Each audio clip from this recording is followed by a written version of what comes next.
Hello? My love, wake up. Wake up. Ah, there you are. You're awake. I was a bit worried there. I suppose the blood oath that we made to each other was a bit too overwhelming for you. But that simply just shows how powerful the two of us can be together. There's such great potential between you and I. As it stands, my faith seems to be a bit stronger than yours. Perhaps that's why you lost consciousness so quickly while I didn't. But the universe works in such a mysterious way, does it not? Because I was awake, I was able to catch you when you fell. Just like I always told you I would. Isn't it beautiful when the words that we say have so much power? Be careful sitting up. When you fainted, I was able to carry you to my quarters, well, our quarters, and get you tucked into bed. Yes, they are our quarters now. Now that you and I are one, this is where you'll be staying for the time being. I have arranged for the parishioners to grab your things from your old room in the commune and to bring them here instead. Although, I'm sure you won't need most of it anymore. You are going to transcend into a state like mine, a state where those material possessions will be useless to you. The only things you'll want in life are knowledge and peace for all mankind. Your clothes had blood on them, and they smelled of smoke from our last meeting. The robes I dressed you in are much cleaner. Don't worry, I was very gentle. There's no need to blush. You and I are going to be so much closer in the near future. You and I are going to become inseparable. There's nothing that you need to hide from me anymore. I must say, the parishioners were simply overjoyed to hear of our union. They were happy to see that someone of such a strong faith as yours could be rewarded like this. And they're also happy to see that I, as their leader, can give my love to you. Well, love does have a way of moving very quickly. Even if you think things are moving fast, I assure you that this is all part of the higher power's plan for us as a church and for the entire human race as a whole. Come to the balcony with me. Here, take my hand. I'm sure you must still have a hard time standing. Look out there. Even now, the parishioners are working hard for us. What are they doing? Well, can't you tell? Yes, I suppose it is a bit different from the farming and tasks they usually would be doing at this time. They're preparing a celebration.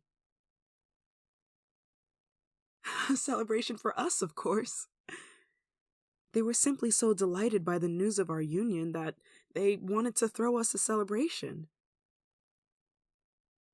I tried to tell them not to, that you wouldn't want something so extravagant, but they all insisted. See how happy you've made them? How peaceful they are knowing that they are capable of this love. That maybe, just maybe, if they're loyal to me and to the higher power, that they too can be worthy of its love. This is all because of you. I am their savior, but you are their ray of hope. Why are you shaking? Does all of this scare you, my love? Is it overwhelming for you? To go from a life where you were all alone and had nobody to care for you, to having an entire commune of people throwing a celebration in your honor, cheering for you and hoping only the best for you.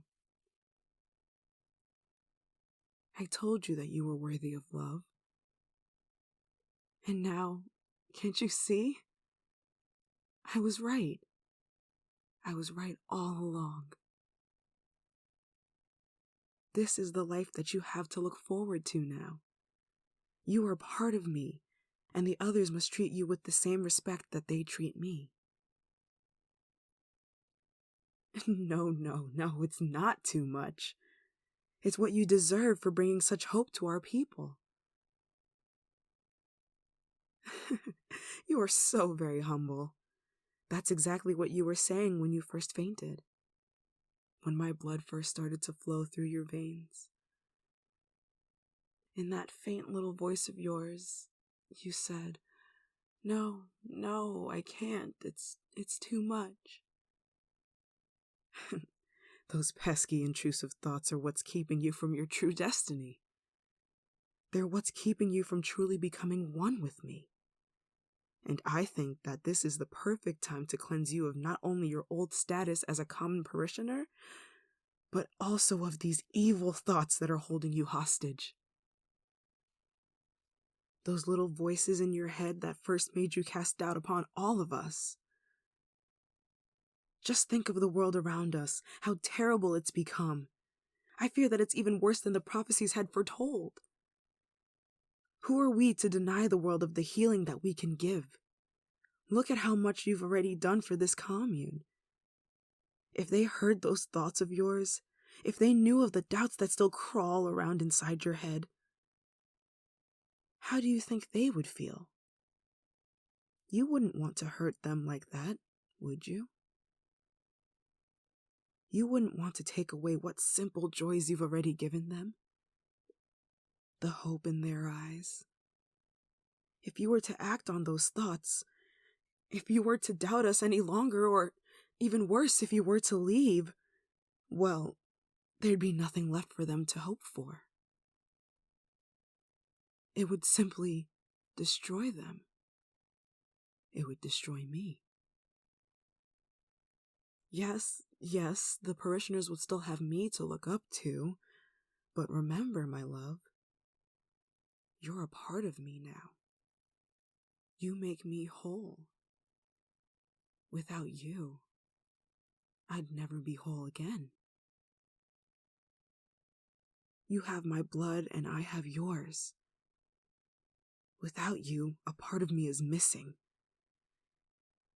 You wouldn't want to destroy all this work that we've done, would you?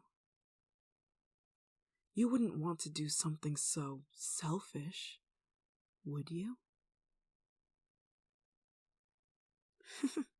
Of course not. Of course you'd never. Not at such an important time as this. You don't have to do anything, my love. You just simply have to accept me and let me in.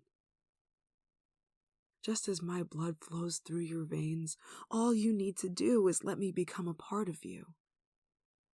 My faith is strong enough to begin to quell those intrusive thoughts of yours.